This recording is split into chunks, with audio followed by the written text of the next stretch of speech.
اللہ کے نبی نے بڑے بڑے وعدے کیے, اللہ نے بڑا بڑا اعلان کیا کہ دیکھو یہ مبارک مہینہ ہے, اس مبارک مہینے میں شب قدر آنے والی ہے. اور یہ کیسا مہینہ ہے؟ یہ ایسا مہینہ ہے جعل اللہ صیامہ فریضۃ وقیام لیلہ تطوعا.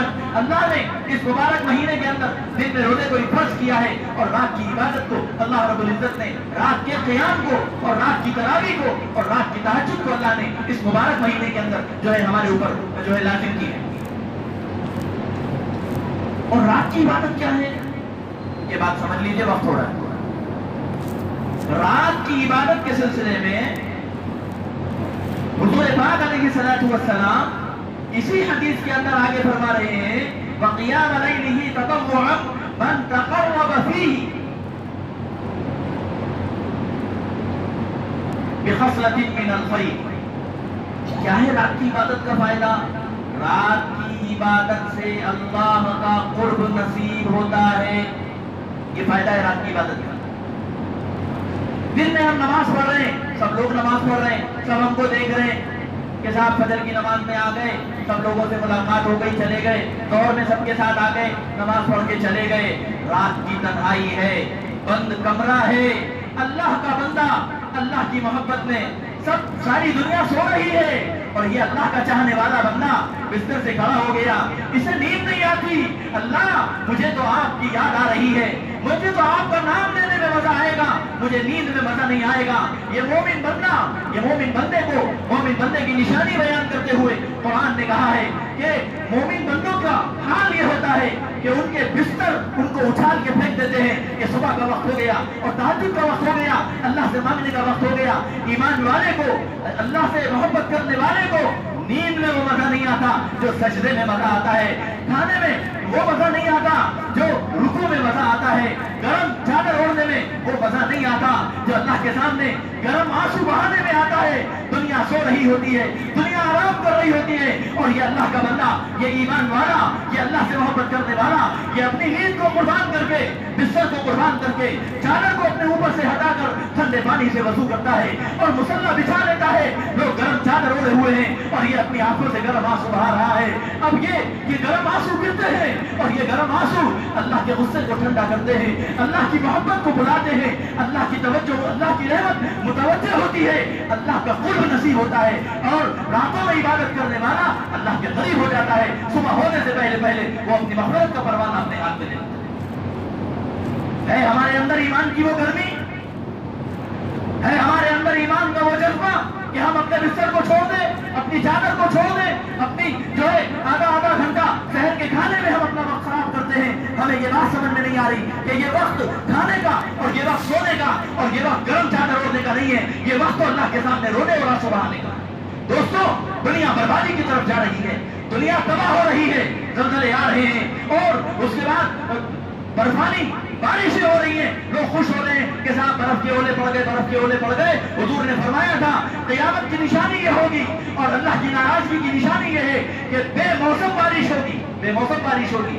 یہ قیامت کی نشانی, یہ اللہ کی ناراضگی کی نشانی ہے, یہ اللہ کا غضب ہے. ہزاروں ایکڑ کی فصلیں تباہ ہو چکی ہیں اور ترکاریاں اور دالیں تباہ ہو چکی ہیں. ابھی جو برفانی بارشیں ہوئی ہیں اور برف کے اولے پڑے ہیں, ہزاروں کروڑ روپے کا نقصان وہ جو ہے اللہ کے بندوں کا ہو چکا ہے. عزیزوں دوستوں, رمضان جیسا مبارک مہینہ بھی اگر ہم نے اپنے اللہ کو نہیں منایا, اپنے اللہ سے ہمیں اللہ سے منوانا ہے, اے اللہ, اے اللہ آپ ناراض ہیں, دنیا میں زلزلے آ رہے ہیں, آپ نے منہ موڑ لیا, ہم تباہی کے دہانے پر چلے گئے, دشمن ہمارے سروں پر مسلط ہو گئے, دشمن حکومت پر بیٹھ گئے اور قابض ہو گئے, اور ہمارے خلاف صبح شام ایک منصوبہ بنایا جاتا ہے, ہمیں مٹانے کی کوششیں ہوتی ہیں. کہیں اعلان ہوتا ہے قرآن سے وہ آیتیں نکال دو, کہیں اعلان ہوتا ہے قرآن پڑھنے کے مدرسے بند کر دو, کہیں اعلان ہوتا ہے کہ جو ہے مساجدوں پر تالے لگا دیے جائیں, کہیں اعلان ہوتا ہے عدالتیں فیصلہ دیتی ہیں فلاں مسجد تمہاری نہیں, فلاں مسجد تمہاری نہیں. یہ کیوں ہو رہا ہے؟